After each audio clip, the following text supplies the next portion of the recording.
Nothing will stand in our way. I find your lack of faith disturbing. I will finish what you started. Who are you? I'm no one. There are stories about what happened. It's true. All of it. The Force. It's calling to you.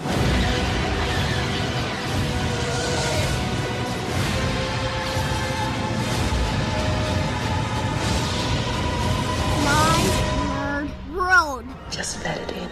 And welcome to it, a Star Wars show. I'm your host, Jon Justice. Thank you so much for checking out another episode this week. You can email me, TalkShowNerd@gmail.com. And as always, the My Nerd World Star Wars show is brought to you by the science fiction space opera series EMBARK. After Earth faces its end, follow pilots Taft Katha and their crew on a journey of survival across the galaxy as they fight for humanity's future far from Earth. 7 books in all in the series, available in ebook, Kindle Unlimited, hardcover, paperback, and audiobook at Amazon.com. You enjoy science fiction? If you or a family member like to read, be sure to check out this epic space opera fantasy, written for adults but great for ages 11 plus. I'm excited about the show this week because we watched, and that would be my youngest 17-year-old, Kyle and I, rebuild the galaxy. This is the 4-episode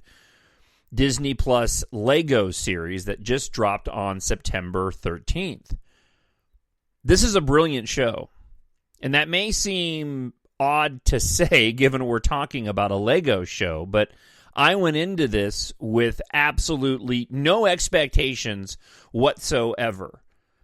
And I walked away after watching all 4 of these 24 to 27-minute episodes back to back to back to back, thinking that this isn't the show that we deserve, but it's the one that we need right now.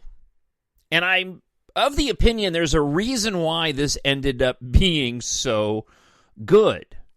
So if you haven't watched it yet, I would encourage you to stop listening to the podcast right now, go watch the series, and then come back and listen to the rest of the show, because I'm going to be getting heavy into spoilers about the Lego Star Wars Rebuild the Galaxy. We are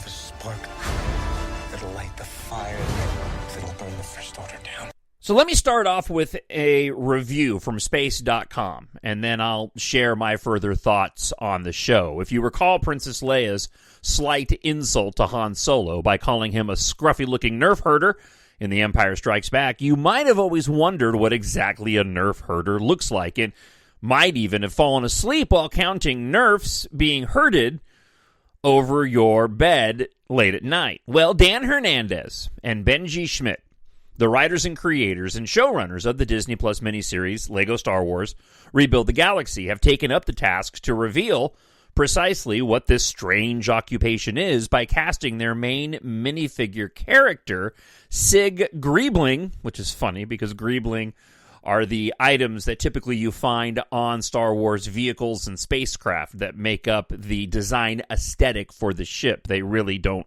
account for anything except for making this look like the lived-in universe that it is. The main minifigure character, Sig Griebling, as an ordinary livestock handler who accidentally discovers an ancient relic that casts the galaxy into utter disarray when disturbed. Now, in typical Lego Star Wars fashion, Rebuild the Galaxy has just a lot of fun playing with all the various aspects of Star Wars and name conventions like Griebling, or in the show we end up getting, TIE wings and X-fighters, or I should say, TIE wings and X-fighters.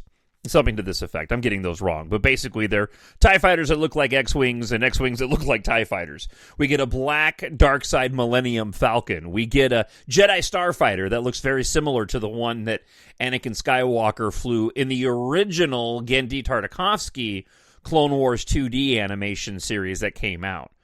That being said, this show does something much, much more than that. Let me get back into the review.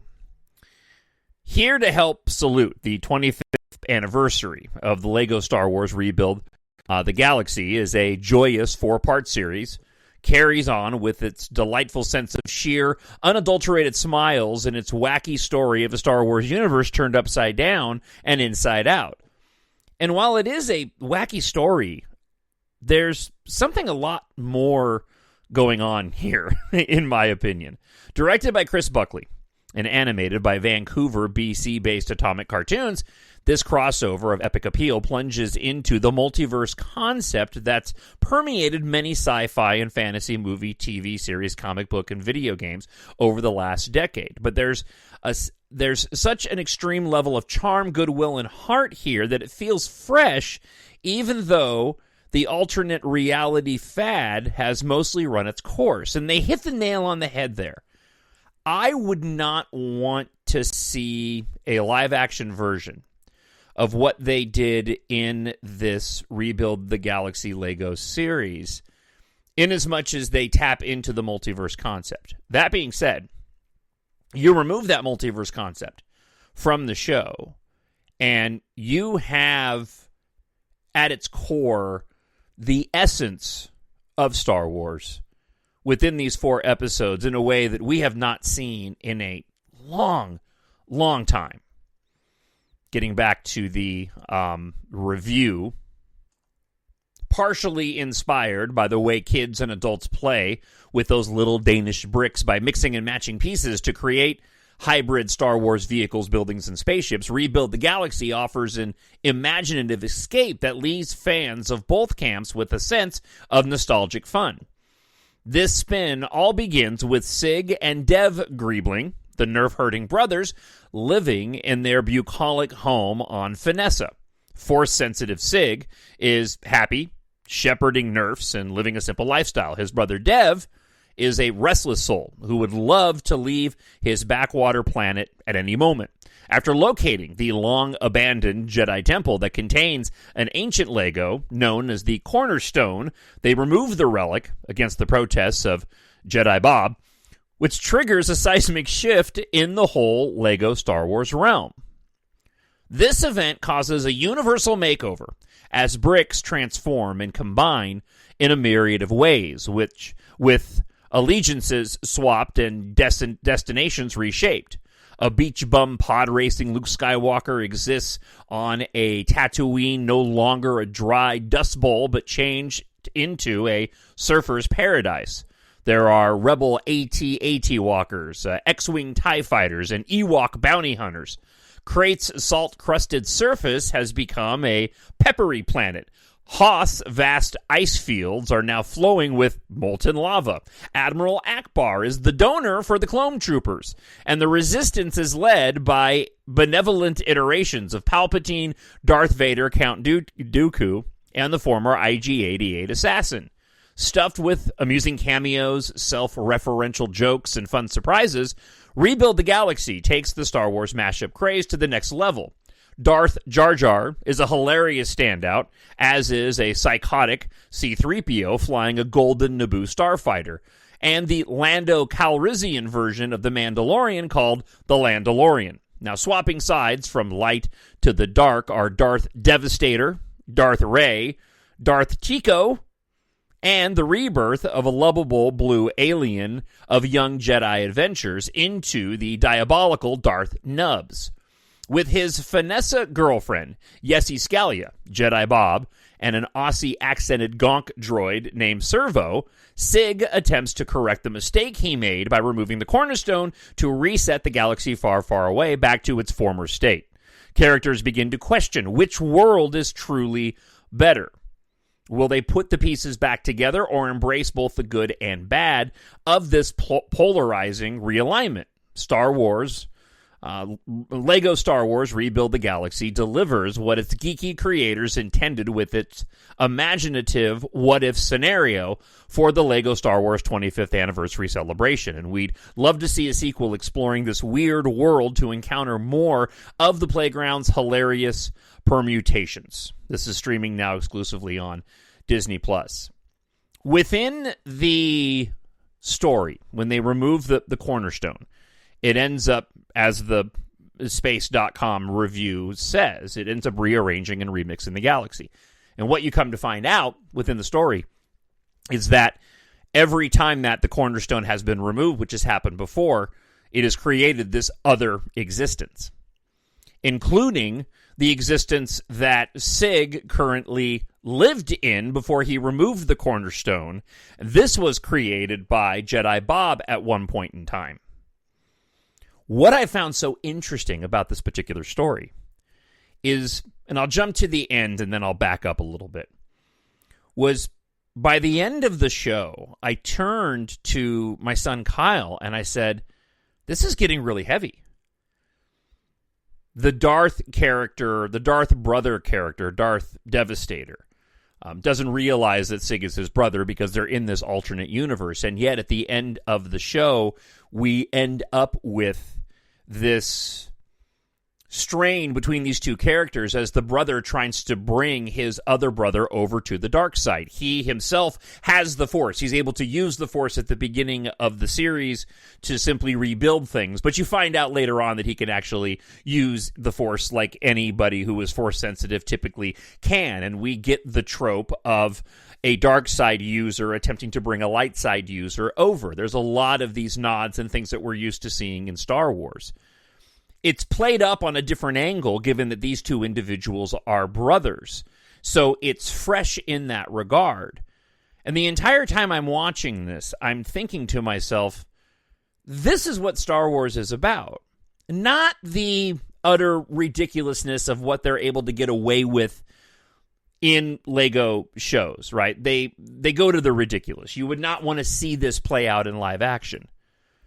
But in terms of the storytelling, when I first sat down to watch this with my son, I had every intent of simply watching one episode and moving on. I've watched Lego shows before, but they're not my go-to. I prefer the live action or the movies. If you've listened to the show for any length of time, you're not going to be surprised to hear that. You know, this is aimed at younger kids. While it still has those adult enough jokes in it to carry you along, this in and of itself has beyond that, because it has simply good storytelling. At the end of every episode of the 4 that we watched, I was like, all right, let's keep watching. All right, let's go ahead and finish it at this point in time. It has the fun that we love of Star Wars that was lacking so much, in my opinion, in a show like Andor. But mostly, it just had the storytelling. Again, when you strip away what they do in terms of the cameos and how silly it gets, this was telling a really compelling story of the challenges of this particular individual, this relationship he has that he wants to have with this girl, this desire by his brother when he ends up finding him, that he's turned to the dark side, and the brother trying to turn him back to the light side. And by the time we got to the end of the episode, what I was stunned by was that instead of putting the cornerstone back and deciding to put the galaxy back the way that it was before Sig went and pulled the cornerstone, he decides to stay in the existing galaxy. So we don't return to the galaxy that he came from, which is the one that we're all used to. Sig lived in the Star Wars timeline of what they've created in this multiverse when the show starts. He's living in the current Star Wars timeline past all the events that we've already seen. So at the start of the show, he's talking to his friends and he's telling the stories that we've all seen before as the setup to tell the rest of the tale. By the time he pulls the cornerstone, it's fully established that he's living in the current Star Wars timeline that we know. And I expected that by the end of it, they'd put the cornerstone back, he would go back to his original timeline, and everything would be happy, but he would have grown, right? His character would have grown through the arc of the storytelling. He would have gone through his story arc, and he would have been a different person on the other side. Because at the beginning of the episode, he had a hard time talking to the girl. He would go and separate himself out from the events of the little town that he lived in on the planet. And so you just assume he's going to put everything back. He's going to go back to his original timeline, but he will be changed and will be happier because of it. And that's not what they did. It was almost this happy, melancholy ending that I thought was an incredibly brave choice for the series to go and make. Now, perhaps this is the setup for another series of these in the future. We are just talking about Lego Star Wars. There's nothing canon in this. But the story choice to go that route, I thought was really kind of bold, considering this is essentially just a kid's show. And when I finished watching it, I thought to myself, did they get it right because there's no pressure on having to adhere to anything? You know, you look. I'd be interested to hear from the writers and the creators on how they were able to nail this really fun story and capture the essence and the joy of Star Wars through a Lego show in a way that they honestly haven't been able to capture much in the live-action storytelling. This isn't to say that I don't enjoy the live-action storytelling. I've expressed my love for Ahsoka. I just finished my rewatch of that. I've been doing it for the past month or so, but I just finished my rewatch of Ahsoka, and I do very much enjoy the sequel trilogy. But in terms of the more recent storytelling, whether it's The Acolyte or the other live-action shows, Book of Boba Fett and Kenobi, there's so much pressure on these shows to get it right that it just seems like they trip over themselves and inevitably go and get it wrong. We're seeing something happening similar on the Marvel side of things with this Agatha Explains It All, or Agatha All Along, Agatha All Along. The extension from the WandaVision show, in that it's already getting panned by the audience, and it looks like it's going to be a mess. And yet, I walked away more satisfied from watching a 4-episode Star Wars Lego miniseries than I really have much of the other content. Listen, I loved Ahsoka, and I was happy, and I was satisfied when it ended, but for some reason, this Lego Star Wars show just really stuck out. To the point where I thought, man, you know what? Give these guys some writing responsibilities for future Star Wars content within the canon storytelling, and don't tell them what to do. Because honestly, if you took Rebuild the Galaxy, switched up the multiverse angle, because I don't want to see that happen in Star Wars, or perhaps you use, the world between worlds, which is essentially sort of teetering on that multiverse concept. But if you take away sort of the silliness of having, Admiral Akbar clones as clone troopers and black Millennium Falcons, but you get to the story of these two brothers, and you have a really amazing Star Wars story that hits all the right Star Wars beats, hits the right Star Wars tones, and really feeds that Star Wars gland that us fans grew up with for so long. I would love to hear your thoughts on if you enjoyed it as much as I did, if you got a sense or felt anything like I did at the end of watching this show. I looked at my son Kyle and I went, that was really, really good. And considering, again, this is a Lego Star Wars show, I'd been thinking about it and anticipating sitting down to record this podcast since I watched it 4 hours ago. TalkShowNerd@gmail.com. I'd love to hear your thoughts on what you thought about Lego Star Wars Rebuild the Galaxy. Again, a show that we don't deserve, but the one that we needed right now. Something inside me has always been there. But now it's awake. And I need help. Now, that was supposed to be my sounder to go to listener feedback this week, but I playing the wrong one. Typically, I would go and play this one. I need someone to show me my place in all this. All right, we got a couple of emails this week. Not a ton. Again, you can email me, talkshownerd@gmail.com. Star Wars Santa writes, one of my favorite James Earl Jones roles was in the movie The Sandlot. The scary old man next door until the kids got to know him. Yeah, enjoyed that role as well, talking about the passing of James Earl Jones from last week's episode. Also, we were discussing the possibility of what the Dave Filoni film might be, especially with the potential inclusion of Ezra, the live-action version of Ezra from the Ahsoka series. And Ray 2017 says, a Mandalorian and Rebels MCU-style crossover, count me in. I'm waiting for Lucasfilm to sort of update on what movies are coming out beyond the Mandalorian and Grogu. We haven't heard anything about the Rey film in quite a long time. There's just been a lot of silence coming out of Disney and Lucasfilm, apart from what we know in terms of the slowing down of the content, especially the live-action content. There was an Entertainment Weekly piece that came out this week with a new photo from Skeleton Crew, which comes out now just a couple of months. A show I'm looking forward to, and we'll certainly review it here on My Nerd World. But apart from that, hasn't been a lot in terms of anything new since Star Wars Celebration a while back. Next, we got a really interesting email here from a friend of the show, JR, who writes this. Funny thing happened after my trip to Disney Orlando 2 years ago. My kids and I gathered at Christmas in Orlando to celebrate the holiday.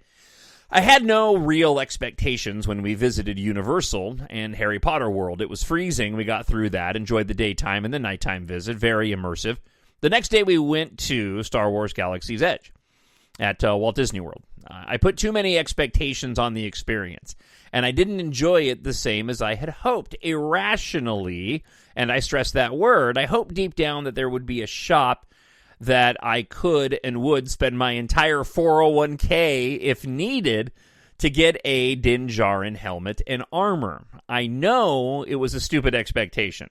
I am/was not a cosplayer, but I would have joined the ranks if that helmet and armor store was an option. Ultimately, we enjoyed our time, but like a child of 5 decades, I knew an authentic helmet or full outfit was all that could make me happy. This year, I tripped on an Instagram page and a company called Cybercraft on my phone. Drooling, I eventually found the funds and placed an order for Commander Cody, who was on the Jedi side until Order 66 came down. The helmet was $400 on sale. It met some of the immediate cosplay introductory thoughts I had about testing product quality, and I imagined actually walking my 3-mile route in the rain and snow in the evenings, as it has a bill eye covering protrusion, like a baseball cap, to keep the moisture off the eye protection area. I wanted to try something before I got into armor and the additional $1,100 armor gear commitment. Also, I wouldn't want to cosplay as Din, but rather I feel I could pull off a rather random Mandalorian as a better start, and then order appropriately. I feel you are an interesting, so you are fascinating to talk to clip coming. He listens to the radio show that I host. You are fascinating to talk to. No, man, I'm all in. When I eventually got the order ship notice, custom molded and assembled and painted and weathered, and takes time, which I'm familiar with, having ordered model train parts from UPS by mail back in the day, where the order receipt to ship times are weeks, not milliseconds. I found Cybercraft to be based in the Russian Federation, Tomsk to be precise, about a 2-day drive east of Moscow. Not including links for security, just search Cybercraft or Instagram, and you can find it there. I have some questions. How can Russia do such a great job of marketing, designing, and building this kind of thing, of a genre that is enjoyed by all? How can the U.S. allow sanctions me to order this item? Am I on a watch list now for ordering from the sanctioned Russian Federation? I'm glad I got the helmet, and it fits and looks like a fun item that I plan to use. Yeah, and I saw the photograph. It looks fantastic. I will use the James T. Harris, a fellow talk show host friend of mine, disclaimer about not supporting Russian aggression and not being a Putin puppet. Are you aware of other non-Russian companies that make wearable Star Wars gear? I will be searching Google, but while I have never heard you talk about wearing Star Wars reproduction apparel, anything you might know would be helpful. Any guidance is appreciated. Okay, so I do have a couple thoughts on this. First off, yeah, I had a full Jango Fett costume that I've lost somewhere between moves. I had created this back when Attack of the Clones came out. I was actually an honorary member of the 501st at the time because of this outfit. I took a Boba Fett helmet and had my brother, who did special effects work for movies, do a repaint on it so it matched exactly Jango Fett's outfit. And then I went and created my own armor. And also with the help of my brother, was able to vacuum form some of the armor pieces. We painted them the appropriate color. I went to an army surplus store, bought a blue jumpsuit. Now that I think about everything that I went through to make this costume, it's amazing my wife stuck with me, as we hadn't been married very long at that point in time. So, yeah, and unfortunately, between moves, I ended up losing it. So I do know a thing or two about this. To your specific questions here. About a year ago, I was on Instagram, and I saw an ad pop up, and they were selling all kinds of different Star Wars helmets. I mean, everything imaginable for ridiculously low prices. The Instagram post stated that they were going out of business and they were getting rid of all the inventory, and it seemed pretty clear, and I think this is probably what you're dealing with, JR. It seemed pretty clear that this was simply a company that got the needed specs to make all these different helmets and was doing 3D printing. So the helmets were so cheap that Kyle and I were actually making lists of all the helmets we wanted to order. Like thinking to ourselves, oh my gosh, if we can get the helmets here this cheap, because I would love to have a collection of helmets, let's do it.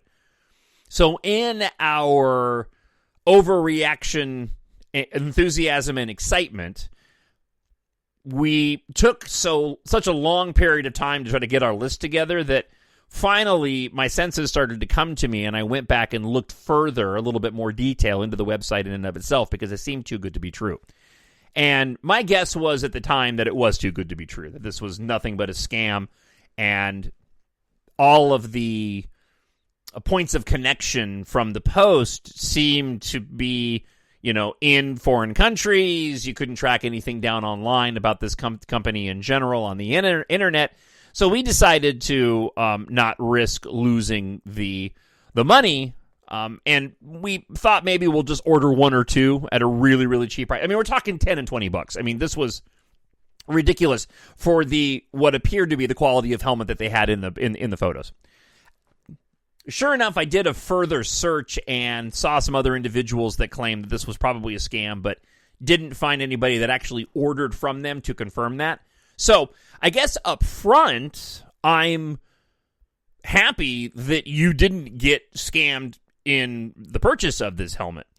As far as how they can get away with it, assuming that this is coming directly from Russia and the Russian address and mailing spot isn't just a front for some other place, I don't know how you would do that, but that was just one of the thoughts when I was reading your email that I thought might be a possibility. I think it goes back to what I mentioned before. You have places in other countries where they have access to the equipment to build these particular items that are to the exact specs as the official ones that you would buy here in the United States. They have 3D printers. They print them up on their own, probably to order, and they go and ship them out. I wouldn't be too concerned about being on any kind of watch list or anything like that.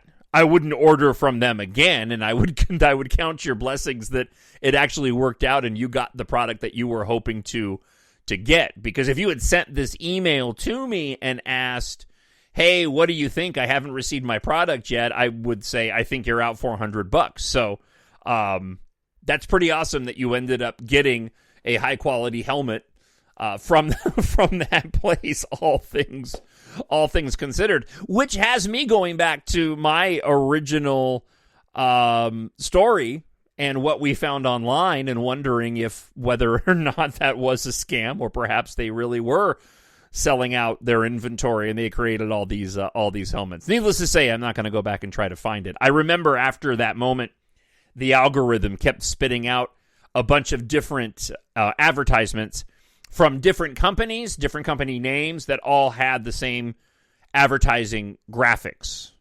So again, I think what I was dealing with was more of a scam, whereas yours was honestly legit, even though if you had asked me before you purchased, I would have said, yeah, I wouldn't go and drop your money if this is coming from Russia. So congratulations on your new helmet, and I hope that it serves you well. All right, that wraps up the show this week. Thank you so much for checking it out. As I mentioned before, if you're into science fiction, I hope you will treat your friend or a family member with sci-fi, with the EMBARK science fiction space opera series. It is available at Amazon.com. If you like your sci-fi to be epic with amazing technology filled with romance and action, EMBARK is perfect for you. I've been doing a re-listen of my audiobooks. It's been a couple of years since I recorded them, and as I've been going on my bike rides, I decided to give them a listen. And as I'm listening to this, I have just this desire to get the books out to more people. I just man, I hope people enjoy these as much as I do. I wrote them for me. These are the book versions of the movies that I would love to see on the big screen. If it's not a Star Wars movie. And I really hope that if you haven't had the opportunity yet, that you will go and check out the series available at Amazon.com. The description for the first book, when Taft Guardia agrees to help fellow starfighter pilot Keith Amaro investigate a cryptic message from her late aerospace engineer father, they embark on a mission to uncover the truth behind her father's mysterious death amid a looming planet-wide apocalyptic industrial catastrophe, with two rival megacorporations on the brink of interstellar war. During the global evacuation, Taft and Keitha must race to uncover the key to saving humanity and each other from annihilation before it's too late. Again, head on over to Amazon.com and search for EMBARK, EMBARK. Jon, Jon Justice, and pick up your preferred version. Thank you so much for checking out the episode again this week. I hope wherever you are, you're happy, you're healthy, you're safe. God bless, and I'll talk to you next week. Bye. The Force will be with you, always. My Nerd World.